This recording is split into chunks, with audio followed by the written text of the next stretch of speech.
I got to stop telling myself the story that I'm bad at this. I'm just not good at it yet. And I've got to get some training to get better at it, right? Because like we all have these super fucked up stories we tell ourselves in business, right? Oh, I can't go from operations to sales because I'm not a good salesperson. Or, oh, I can't hire good people because, what am I going to do if they're better than me? And I don't know if I can invest in my business in this way because like, who am I to think that I can grow a business this big? Like we all have these crazy stories we tell ourselves. And I'm just thinking of like, how many $1 million businesses haven't been created because of fear and because of these stories that we're telling ourselves? 99%. Like fear kills more dreams than anything else. Like it's just people just don't go take action. But like, see, like for me, what's interesting about imposter syndrome and those negative self-talk is that the idea here is to be able to dissociate ourselves from it because we think we are it. We think that I am a really bad manager. I don't think I can hire people smarter than me. They can see that I am a fraud. I cannot do this. Who am I to be like a multimillionaire? Who am I like to do this? Like as soon as I'm going to go and speak at the UN or go and speak at it, they're going to know I'm a fraud because I don't have a PhD or something, right?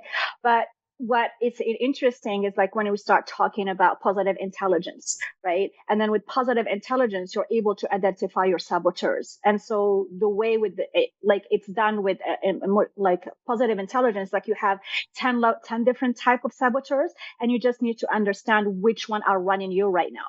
Because the way it starts when at an early age, like we had to create this different saboteurs that were our allies when we were younger, right? Because when you see your parents fighting, like you cannot just like up and go, like you're 5 years old or you're 6 years old. So you will need to have like this judge saboteur that will come into your life and they'll be like, it's because of you, because you're not worthy. That's why like they're fighting. It's like, and so like it's a way for you to be like, oh, it's because of me, and then like, but I have to stay, and then that judge or that saboteur, or I have to be perfect in order for me to be loved by my dad or by my mom. I have to get higher grades in order for me to earn that love. And then you start to have those stories about yourself.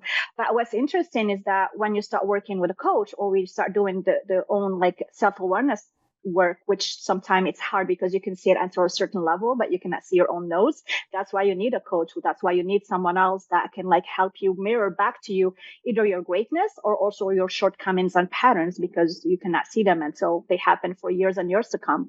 And so when that happens, then you're like, oh, okay. Oh, this is my judge talking. Oh, this is my perfectionism talking. Oh, this is my victim saboteur talking. And then you start like to layer them differently. And so at that moment, you start to take your power back, and then you become more empowered at that moment because you're like, oh, that was just the saboteur that really helped me when I was younger, but now I don't have to listen to it anymore.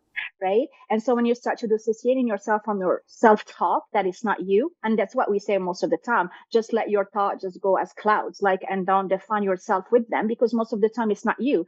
It's a story. It's a belief. It's somebody told you something when you were younger and it just registered somewhere in your body or in your unconscious. Right.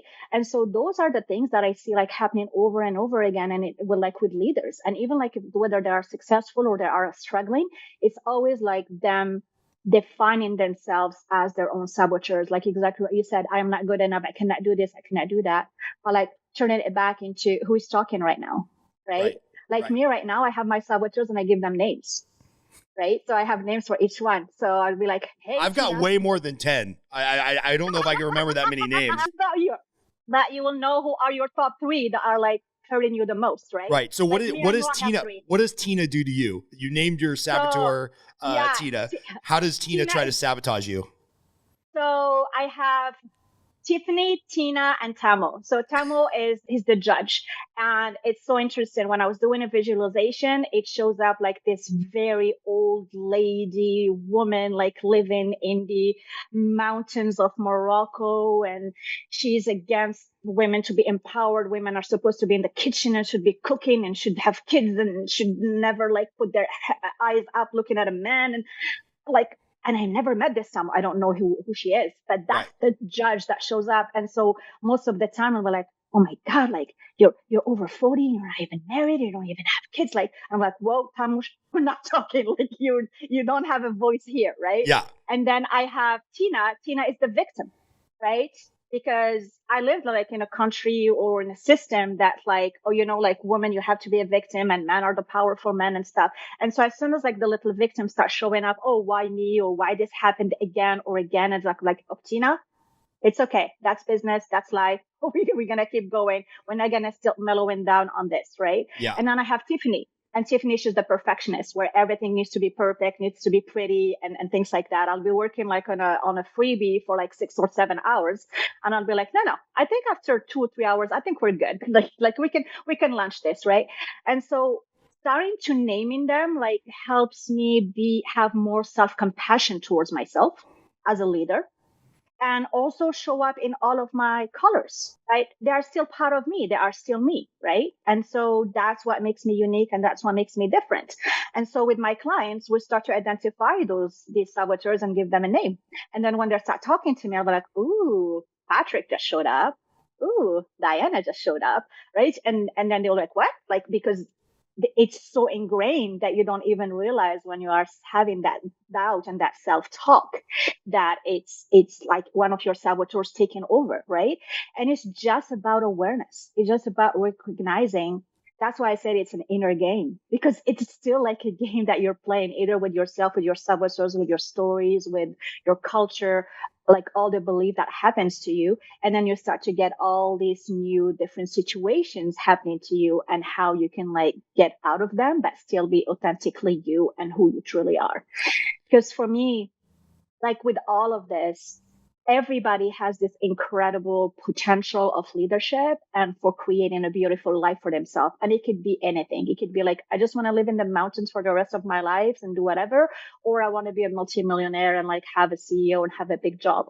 At the end of the day, it's all about having this beautiful harmony within yourself where you are authentically you and you're not letting anything running you down that is not meant for you.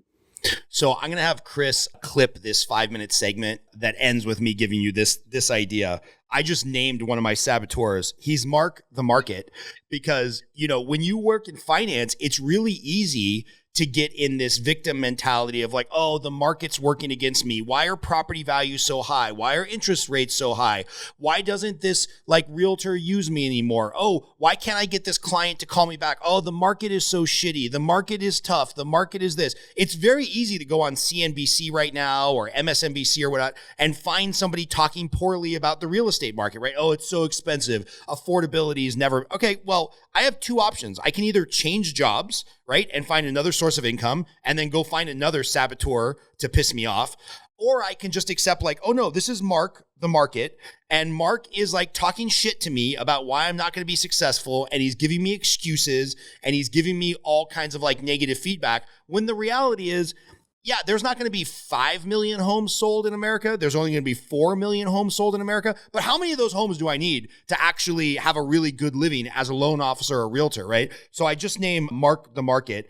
And then I just named Paul the Procrastinator, because Paul is deep in my brain. Like, oh, I can watch a YouTube video. Oh, I work from home.